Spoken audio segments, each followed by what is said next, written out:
Vous écoutez Bleu Sags, le podcast officiel des Saguenayens de Chicoutimi.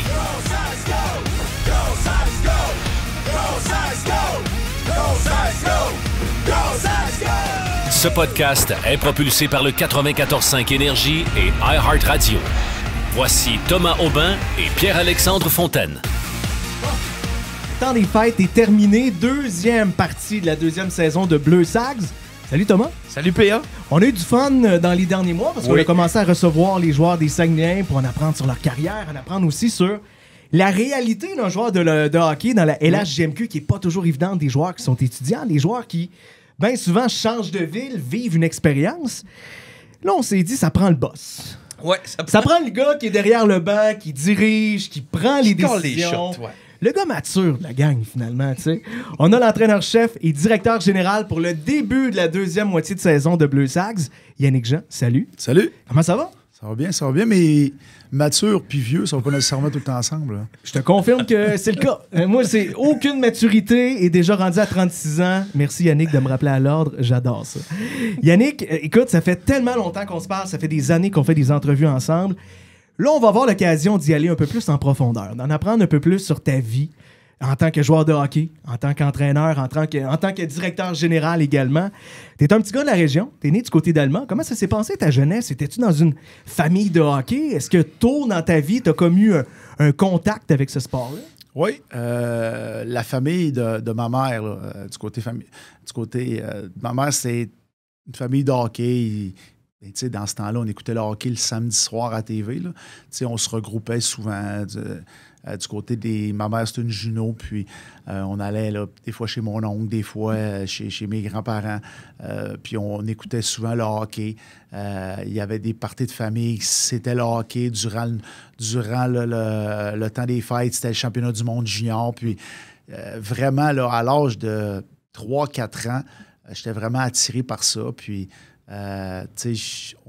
on est venu abonner au journal, puis je commençais, aussitôt que je suis rentré en maternelle en première année, je commençais à feuilleter le journal en arrière, puis je m'en allais directement au sport, puis c'est de mon temps, puis, mais c'est vraiment de même là, que j'ai commencé à être en contact, puis j'étais chanceux, mon père me fait jouer assez de bonheur. Là. Il mentait versus mon âge pour que je puisse jouer.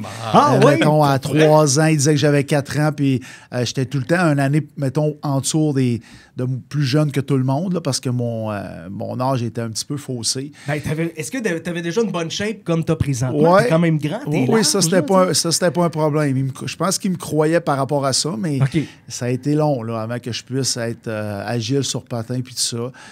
Mais c'est sûr que ça m'a rapporté là, à long terme de pouvoir justement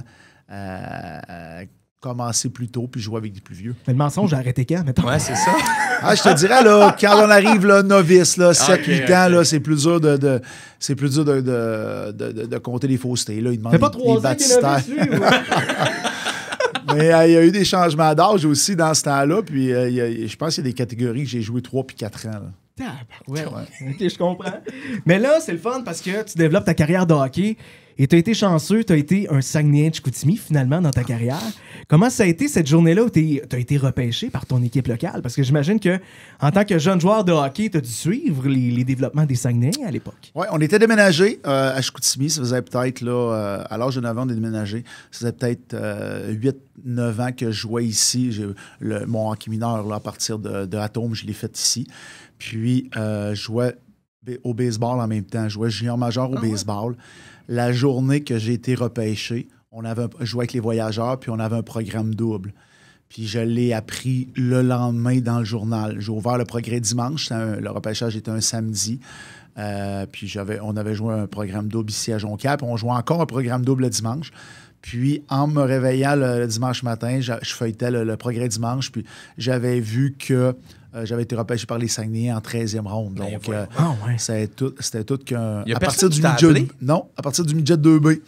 J'ai vu ça le journal. Je l'ai vu sur le journal. Puis là, dans la semaine suivante, Diane Girard, là, la personne responsable là, au bureau des Saguenay, m'avait appelé que je pouvais aller chercher mon chandail puis des choses comme ça que j'avais droit étant donné que j'avais été repêché, mais je n'avais pas nécessairement parlé à personne. Mais 13e ronde, ça veut dire que quand tu es arrivé au camp d'entraînement, il a fallu que tu fasses tes preuves. Tu n'avais pas un poste garanti à ce moment-là avec les Sags. Non, pas du tout. Puis, je dirais même que la seule et unique raison que j'ai réussi à jouer junior majeur au hockey à ce moment-là, c'est que on avait un joueur, que les Saguenay étaient allés chercher un joueur de 20 ans qui s'appelait Claude Poirier. Puis, c'était un gros défenseur robuste. Puis, c'était le copain de Manon Réaume.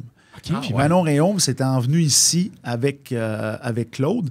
Puis, c'est au moment où elle a été invitée au camp d'entraînement à Tampa Bay.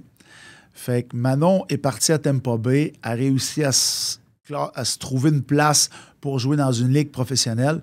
Puis Claude Poirier dit non, il dit moi je reste pas ici, je m'en vais la retrouver aux États-Unis.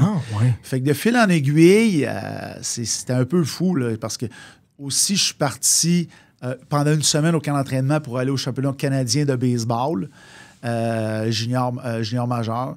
Puis je suis revenu, puis c'est comme si l'équipe était faite. Donc, j'avais participé au camp d'entraînement peut-être 4-5 jours. Je pars, je reviens, puis l'équipe est faite. On est 9 défenseurs. Claude Poirier s'en va, on est 8 défenseurs. C'est comme si c'est les 8 défenseurs qui vont commencer l'année avec nous. Puis j'ai été vraiment, là, ma première année, là, in and out du line-up. J'ai joué peut-être 35-40 matchs. C'était tout qu'un step là, à partir du midget 2B pour arriver à jouer junior majeur. Et est-ce que tu as continué à jouer au baseball?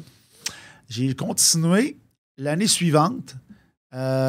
Puis, quand j'ai été repêché par Washington, après mon année de 18 ans au hockey, là, ils m'ont demandé d'arrêter. Donc, j'ai joué 2 ans complètes, là, baseball, hockey. Puis là, j'avais mis une croix là, pour vraiment me mettre l'emphase sur mon entraînement lors de mon année, je te dirais probablement là, 19 ans au baseball.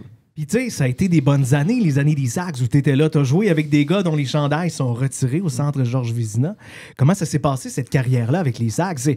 On va se le dire, pour les partisans, c'est la belle époque. Depuis ce temps-là, c'est rare qu'on ait vu des performances comme celle-là pour l'équipe. Tu sais, les 4 ans que j'ai joué junior, c'est les plus belles années de ma vie. Puis, tu sais, je me suis fait des amis que je vais rester proche à tout jamais. On était chanceux. Mon année...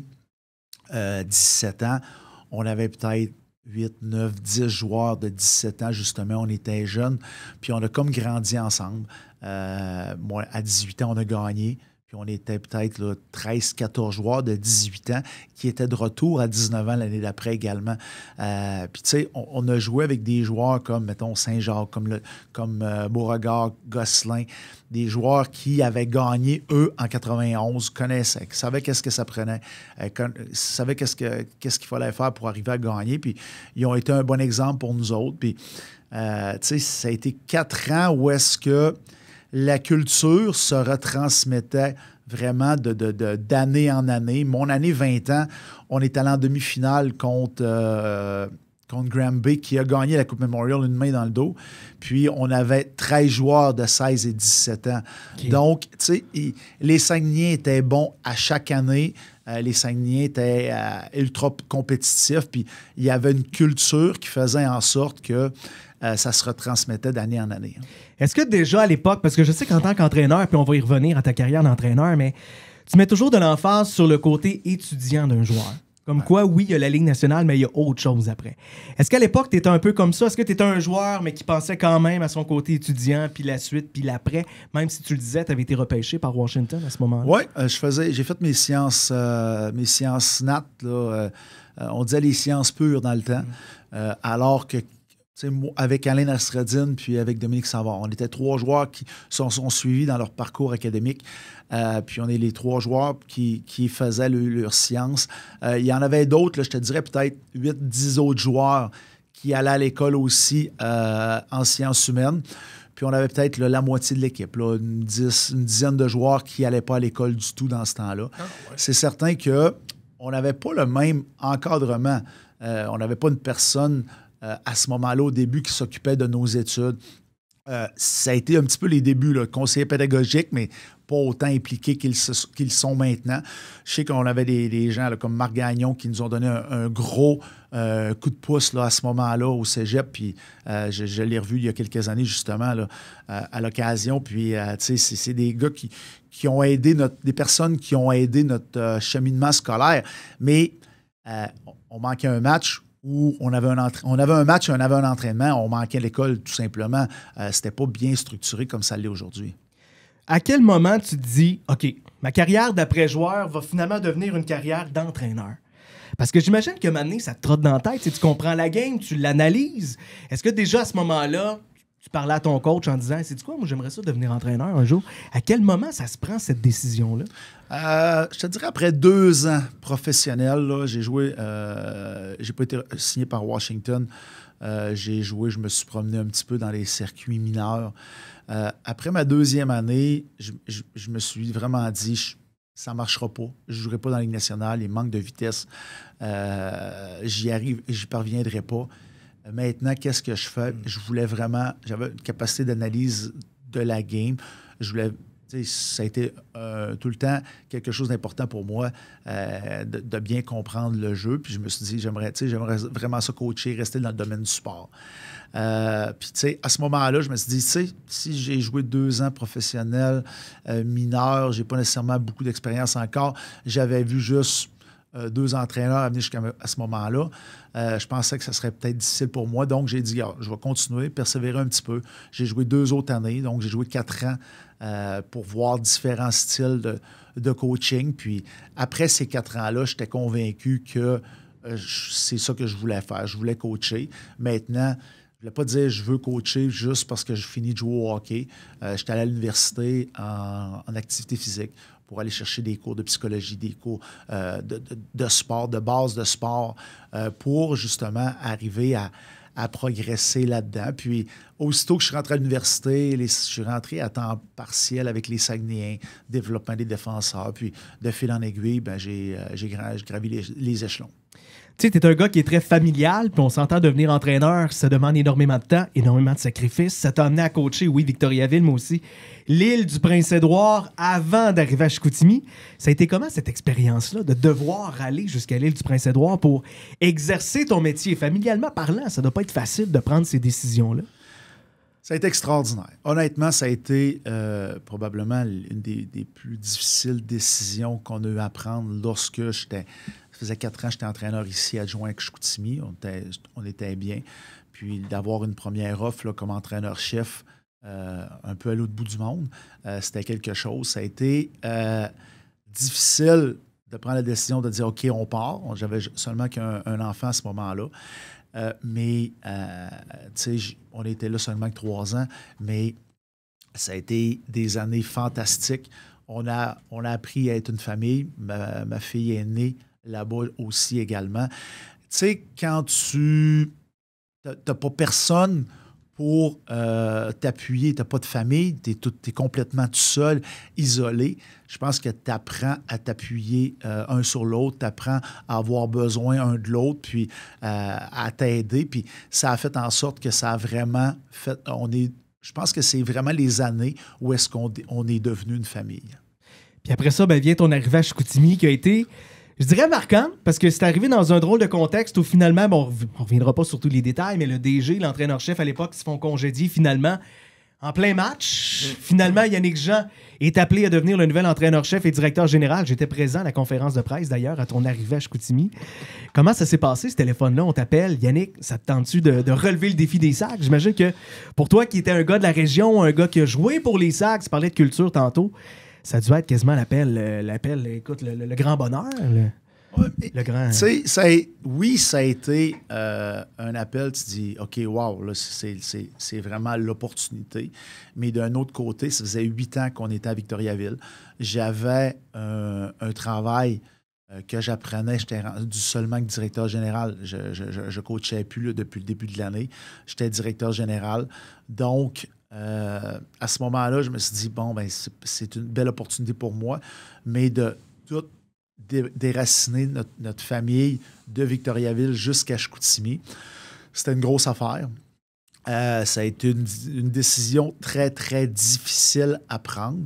Mais c'est certain qu'après, maintenant, 10 ans, ça va faire 10 ans là, que cet été que ma famille est ici. Moi, ça a fait 10 ans au mois de décembre. C'était probablement là, la meilleure chose qui nous est arrivée. Parce que même si tu viens d'ici, tes enfants, veulent pas, ils ont tellement voyagé que ça a dû être un choc quand même. Oui, ça a été un choc. Puis, tu sais, il n'avait jamais resté ici. Ouais. Mon plus vieux est resté peut-être l'espace de 8-9 mois ici, 1 an. Lorsqu'on est déménagé, il était très, très jeune. Donc, ma fille n'avait jamais resté ici non plus. Ça a été une grosse affaire. Tu sais, j'ai eu l'appel un lundi matin. Je me rappelle, les Saguenay s'étaient fait revenir de l'arrière par Val-d'Or. Puis de fil en aiguille, tout au long de la semaine, j'ai eu des discussions avec eux autres. Je ne m'attendais pas nécessairement à ça, mais c'est quelque chose là, qui est arrivé, qu'on a pris la décision peut-être là, jeudi, vendredi, là, à la fin de la semaine, de dire OK, finalement, je vais y aller. Puis oui, c'est vrai, par contre, là, ça a été vraiment une histoire d'horreur, là, de la manière que ça s'est fait pour les gens qui étaient en place. Parce que, tu sais, on s'en était parlé dans une autre entrevue sur Énergie, puis je te demandais justement comment arriver ici. Ça n'a pas dû être facile, parce que tu arrives là, nouvel entraîneur-chef, il faut déjà que tu commences à connaître un peu le système, ben, mettre ton système aussi en place, mais tes DG aussi, tu arrives en pleine saison. J'imagine que tu avais 1000 challenges là, quand tu es arrivé avec les Sags en pleine saison. Comme ça, tu avais des décisions à prendre assez rapidement. Oui, puis ça, mes expériences passées, que ce soit un remplacement de mi-saison à Victoriaville ou un arrivé où est-ce que je suis arrivé à l'île du Prince-Édouard, Alain Vigneault venait d'être promu chez les professionnels. C'était 2 jours avant le camp d'entraînement. Donc, ces 2 expériences-là ont fait en sorte que ça m'a beaucoup aidé. C'était de mettre vraiment l'ordre des priorités. Je suis arrivé le 1er décembre. Il y avait une période de transaction qui s'en venait 2 semaines après ça.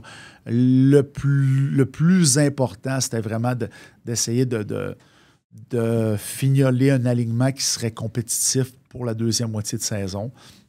Éliminer des joueurs que je savais qui ne voudraient pas travailler dans la culture que je voulais mettre en place. Puis, tu sais, ça a quand même pris un certain temps. Là, tu ne changes pas une culture de A à Z en l'espace d'1 an, en l'espace de 2 ans ou d'une demi-saison. Ça prend des années. Puis, lorsque tu es capable de le faire, ben, c'est sûr que ça paye à long terme. Mais donc, ça a été vraiment ça, les priorités, de dire, regardez, on va y aller pour la prochaine séance de sélection. Ensuite de ça, on a revu chaque rôle à l'intérieur de l'organisation durant cette deuxième moitié de saison-là. Les joueurs, comment qu'on voyait notre équipe à long terme également, dans 3, 4, 5 ans, puis vers où on voulait s'en aller en tant qu'organisation. Puis, 1 an plus tard, il est arrivé un autre événement, là, le changement de garde, le changement de gestionnaire aussi, qui a fait en sorte que, il fallait changer des choses, il fallait recommencer à certaines places, mais j'ai été vraiment chanceux parce que ça l'a... tu sais, je travaille avec des gens qui sont incroyables, là, qui ont pris la relève là, à ce moment-là. Avant de poursuivre, Thomas, oui, on est top rendu. 5 des déplacements, parce que la LHGMQ est très vaste. On s'en va partout au Québec, on s'en va dans les Maritimes. Et j'imagine qu'il y a des voyages plus pénibles que d'autres. Fait que, top 5 à l'aveugle, Thomas. Ouais, donc je te dis une ville, tu me dis de 1 à 5, tu la mets où, OK? Étant le pire. Comment? Ouais, étant le pire. Ah oui, 5, c'est le pire. 5, c'est le moins pire. Le 1, c'est vraiment le pire voyage de toute la ligue. Parfait. Halifax. De 1 à 5, on le met où? 5. 5? Oui. C'est le pire. Non, c'est le moins pire. C'est le moins pire de la gang. C'est le moins pire. Je sais pas le futur, là, mais c'est le moins pire. Okay. Très, très belle ville, honnêtement. Aréna en plein cœur du centre-ville. On part de l'hôtel, on est en chandail, on s'en va. Tout se fait en dedans du centre-ville. C'est vraiment une ville fantastique. Ça a l'air qu'il faut vraiment y aller à Halifax. Je le mets sur ma liste. Gatineau. 4. 4? Oui, Okay. étant donné que mon grain est à l'université là-bas, donc c'est tout le temps un voyage qui est apprécié. Je ne peux plus le mettre 5, donc je vais le mettre 4. C'est bon. Cap-Breton. Cap-Breton, honnêtement, je te dirais peut-être 2. Là. Je vais me garder un petit peu de... Ça ne me dérange pas. Aller dans les Maritimes, c'est pas quelque chose qui me dérange. Okay. Ce qui me dérange, c'est le retour, mettons, du Cap-Breton. Si Cap-Breton c'est au début du voyage. On prend 2 jours pour y aller, ça ne me dérange pas. Mais si Cabreton est le dimanche, à la fin du voyage, il faut coucher en chemin en revenant. On arrive le lundi soir. Ça, c'est plus tough un peu. Là. Parce que je le rappelle souvent, puis Raider Sports, qui est le descripteur des matchs des Remparts à Québec, a toujours dit « Tu veux-tu savoir si où le Cabreton? Prends un trou, là, roule 2 heures plus loin, t'es rendu. » C'est ça à peu près? C'est ça? Oui, c'est loin. Mais c'est pas si pire. Là. Okay. En tout cas, je veux pas brûler le punch. Là. C'est pas nécessairement une belle ville non plus, mais c'est sur le bord de l'eau et tout ça. Mais il y a pire que ça quand même. OK, ben là, il reste 1 et 3. Hein? Fait que j'ai bien hâte de voir. Nos 2 derniers choix, c'est Charlottetown. 3. 3? Oui. Je pense que Charlottetown, c'est un beau voyage aussi sur l'île. Prendre le pont maintenant. Avant 96, si tu avais à y aller en bateau, je pense que ça, c'était une autre histoire. Ouais. Mais maintenant, avec le pont, ça se fait bien. Je suis allé cet été. Ça a de l'allure là, quand même, les Charlottetown. Et le dernier, tu auras sûrement à y aller l'année prochaine, mais peut-être pour une première fois en tant qu'entraîneur, Terre-Neuve. Je pensais que c'était à l'Abitibi. Je me gardais le 1 pour l'Abitibi. Par en haut, là, le chemin, Chapelle, Chibougamau, Chapelle, moi, je vous dis en affaire, ça brasse en tabarouette. On y avait mais pensé. Terre-Neuve, je l'ai faite, je l'ai vécu parce que... Avec les Fog Devils. Exactement, lors de leur premier séjour dans la Ligue, tu sais, quand le voyage, il se fait bien, étant donné qu'il n'y a pas de retard d'avion, c'est correct, là. Quand il y a des retards d'avion, tu es obligé de coucher à l'aéroport, tout ça, c'est un peu la catastrophe. C'est pas mal la seule place que vous devez y aller en avion. Hein? Oui, définitivement. À part dans les séries éliminatoires, là, c'est certain que dans la saison régulière. Mais je pense qu'à part l'Abitibi, il y a des voyages pires que ça. Quand il faut que tu y ailles à Bécomo, 3h30, 4h, aller-retour dans la même journée, puis ça brasse l'hiver. Pas une belle route. Là. Non, c'est vraiment pas une belle route. Ça aussi, c'est un voyage tough. C'est un voyage qui nous fait vieillir d'une couple de mois. Là. Mais tu fais quoi dans l'autobus? Est-ce que tu regardes tes plans de match ou bien tu regardes Netflix un peu? Il regarde dehors puis il prie. Ça dépend. On fait beaucoup de scouting, regarder des clips de certains joueurs puis tout ça. En première moitié de saison, en deuxième moitié de saison, mais plus l'emphase sur notre équipe.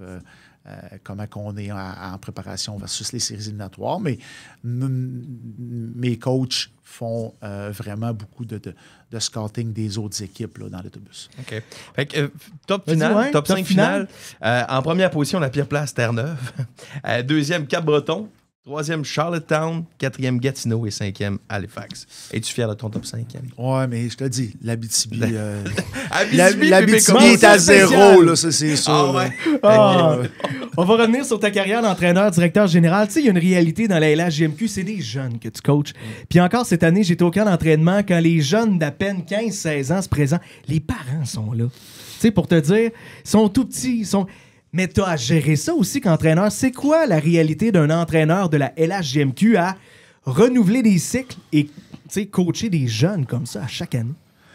Faut s'ajuster. Si tu n'es pas capable de t'ajuster, c'est certain que ça ne marchera pas.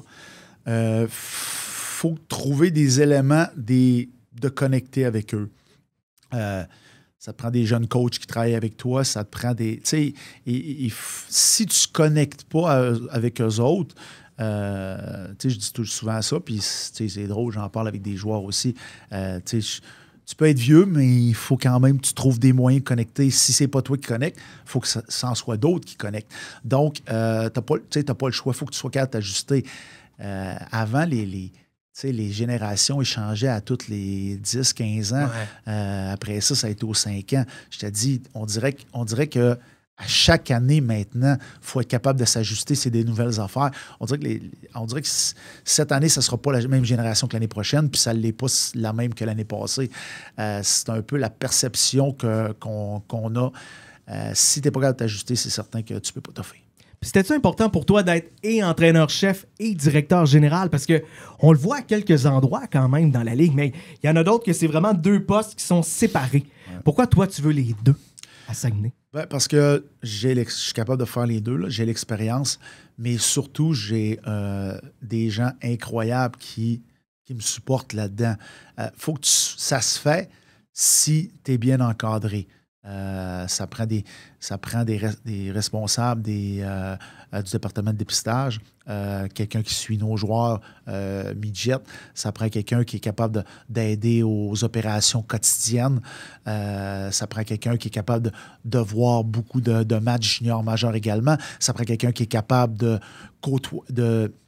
je ne veux pas dire côtoyer, mais de prendre charge des maritimes, que ce soit le hockey midget. On ne peut pas être partout à la fois. Ça prend des gens en qui tu as confiance, qui sont capables là, vraiment de bien t'appuyer. Mais oui, pour moi, où est-ce que je t'ai rendu dans ma carrière, c'était très important.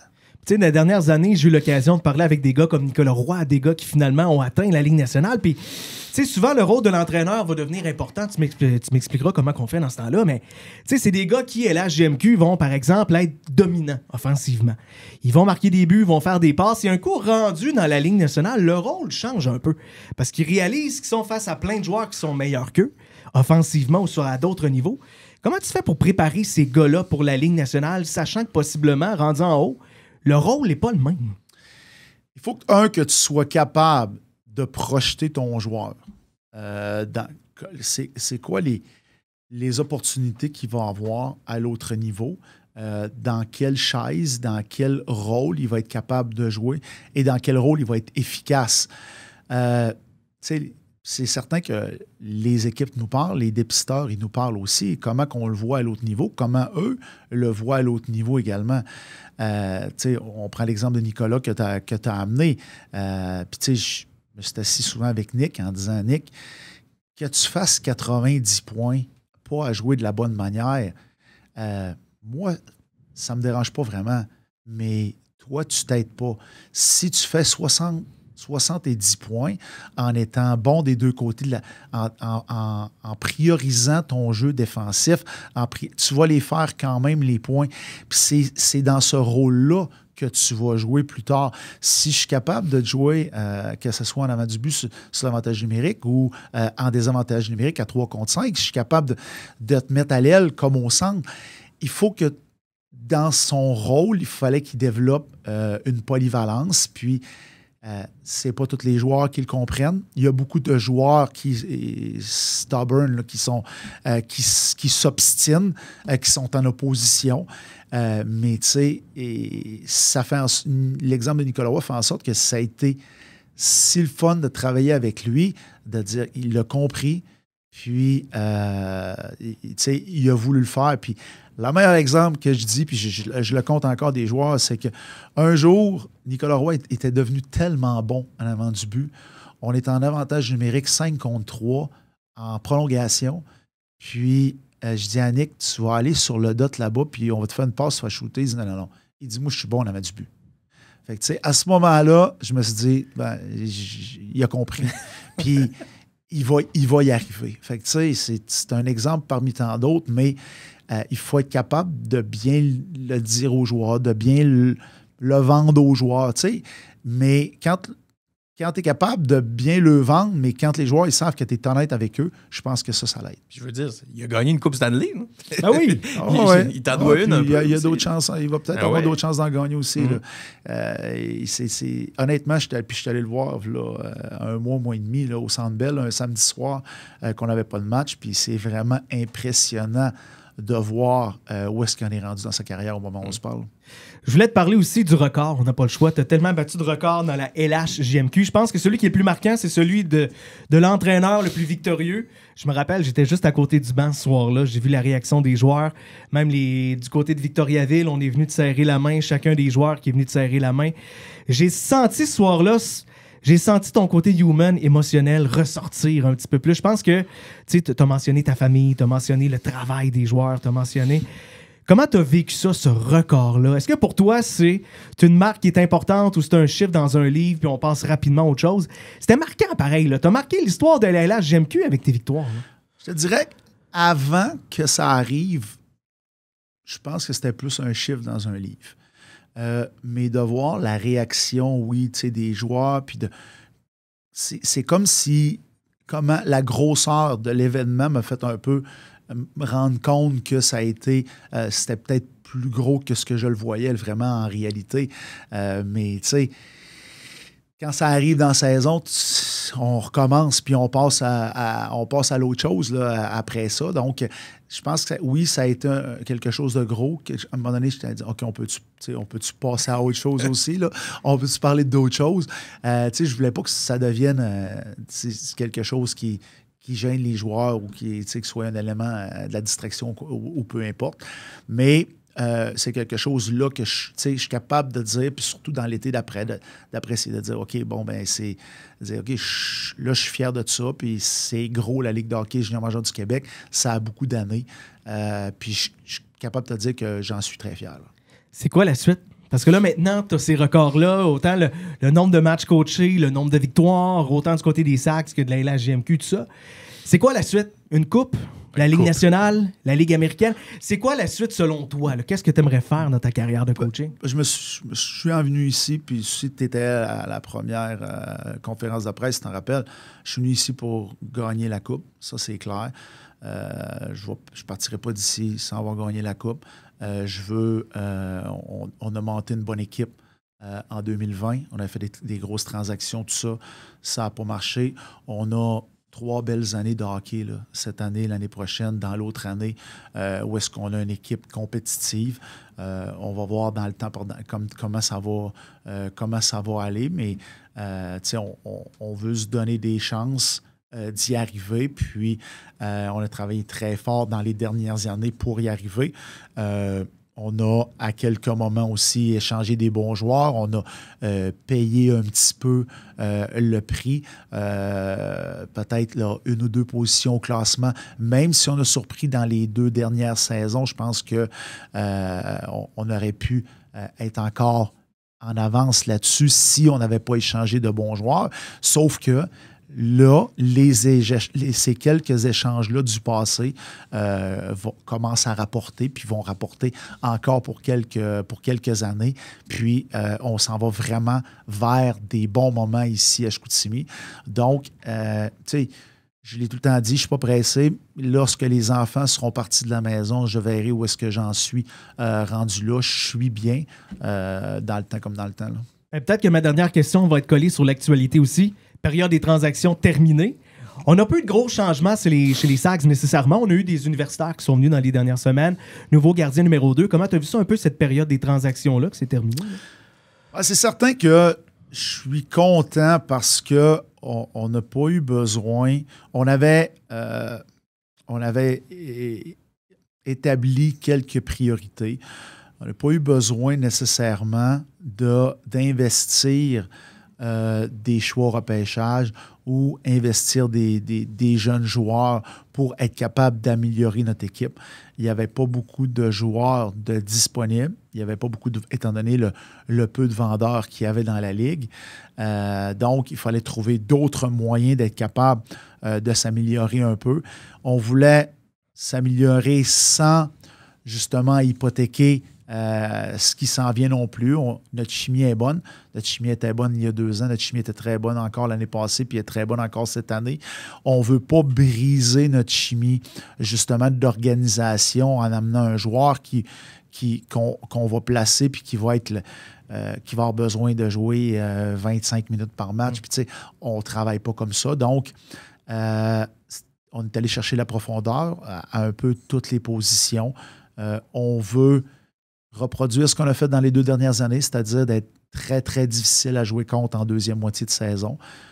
Puis, on va voir où est-ce que ça nous mène. Puis, vous êtes allé chercher quand même beaucoup de choix dans l'échange de Jayden Plouffe. Oui. Et comment ça s'est passé, ça? C'est Jayden qui a demandé l'échange? Oui, bien, tu sais, il ne voyait pas la possibilité pour lui de jouer sur les 3 premiers trios cette année. Il ne voyait pas la possibilité de jouer sur les 3 premiers trios l'an prochain également. Il ne voyait pas comment il pourrait arriver à jouer en avantage numérique également. Donc, il nous a demandé de dire je peux-tu aller jouer dans une autre équipe. Puis, lorsqu'on a fait la sélection au repêchage, tu sais, as toujours 2 choix. Tu dis, bon, mais ce joueur-là va fitter où dans notre alignement? On a dit, on va prendre une chance, mais au pire aller, c'est certain que sa valeur elle va être plus haute rendue à la période de transaction qu'aller à ce moment-là au repêchage. C'est pour ça qu'on a été capable de mettre des choix en banque avec avec cet échange-là. Puis à son premier match au San George Vezina, il a harangué un peu la foule. Comment t'as trouvé ça? Ben, tu sais, ça fait des milliers de joueurs de hockey que je vois. Chacun réagit différemment. Puis, tu sais, c'est un joueur de hockey qui fait des choses différentes. Il faut qu'il soit capable juste de backer ses actions après ça. Ben, tu sais, lui, il est comme ça. C'est un passionné. Puis, on peut pas en vouloir à quelqu'un. Moi, je veux pas ça dans mon équipe, mais c'est pas grave s'il y en a qui sont comme ça dans d'autres équipes. Et tu le disais, la période des fêtes est passée, la vraie saison commence. On s'enligne vers les séries. T'es rendu à la question spicy, mon cher Oui, Thomas? oui. La fameuse dernière question, la vraie dernière question. OK. Là, t'as devant toi un mélange d'eau et de sriracha. OK? Es-tu un gars d'épicé un peu? Ou non, pas du tout. Pas en tout. OK, j'aime ça. Tes joueurs non plus, à ce qu'on a vu. Ma question, c'est question spicy. Si tu réponds pas, tu prends le shooter. Une transaction que tu regrettes avoir fait ou ne pas avoir fait? Hey, ça, c'est une bonne question. Regrette, tu dis? Ouais. Pas avoir fait? Avoir fait ou ne pas avoir fait? Je voulais que tu répondes absolument. Tu voulais que je réponde, hein? C'est sûr. On t'essaie de donner une. C'est sûr que je vois pas ça. Il y en a beaucoup, honnêtement. Tu sais, je veux pas parler des joueurs qui sont dans notre ligue maintenant. Mais je te dirais, dans le passé, j'avais la possibilité d'aller chercher Jordan Spence au repêchage. On le connaissait, on savait comment il était. Finalement, on s'est laissé un petit peu parler par l'agent pour qu'on le laisse glisser puis tout ça. Mais c'est vraiment le joueur que je voulais, qu'on voulait faire voir grandir avec les Lapierre, avec les Rochettes aussi. Mais puis si on regarde ce repêchage-là, on a pris Lapierre en 1. Avant le repêchage, on avait 10, 16 et 23. On a échangé le 10 et le 23 pour le 7. On a repêché Rochette, sauf qu'on aurait pu avoir Elliott Desnoyers à 10 et Jordan Spence à 16. Avoir eu Lapierre, Desnoyers et Spence dans notre alignement, je pense que ça aurait fait. Quand tu dis que l'agent a comme voulu faire glisser un peu... Il voulait que son joueur joue dans les Maritimes. Il disait il ira pas. Il disait il ira pas, sauf que moi, j'avais toutes les in comme de quoi que je savais qu'il viendrait quand même. Puis le joueur m'a écrit un texto après le repêchage pour me remercier de de pas l'avoir repêché. Puis, j'y avais répondu, je l'ai fait pour ton agent, je l'ai pas fait pour toi, là. Mais, tu sais, c'est honnête. Je l'ai vraiment regretté, honnêtement, longtemps. Puis, c'est quelque chose, là, que ça aurait coûté beaucoup moins cher, améliorer notre club en 2019-2020, si on avait eu Desnoyers et Spence à ce moment-là. Ah, ben, il a répondu. Ah oui, t'as répondu. Mais les agents ont tombé le bras long, Colin. Oui, de plus en plus aussi, tu sais, mais à quelque part... Il faut que tu les écoutes ou ben des fois tu... Non, tu les écoutes. Tu sais, c'est une question de respect aussi. Il y en a pour qui on a beaucoup de respect, qui sont capables d'échanger. Tu sais, il y en a d'autres qui... Non, ça ne me fait pas, échange mon joueur. Tu sais, chacun est différent aussi. Tu sais, il y a des agents qui... Ils ont de la misère aussi à dire la vérité avec leurs joueurs parce qu'ils ne veulent pas qu'ils aillent avec un autre agent. Il y en a d'autres qui, tu sais, les bons agents ils sont capables de dire la vérité à leurs joueurs parce qu'ils savent que c'est ça qui est le mieux pour eux. Donc, oui, il y en a qui ont quand même de l'impact, mais on ne peut pas les en vouloir non plus de travailler pour leurs joueurs. Et merci Yannick. Puis bonne fin de saison. Déjà que la saison va très bien chez les Sags. On va souhaiter un beau parcours en séries éliminatoires. Merci Yannick Jean. Merci à vous. Entraîneur-chef et directeur général des Saguenay de Chicoutimi.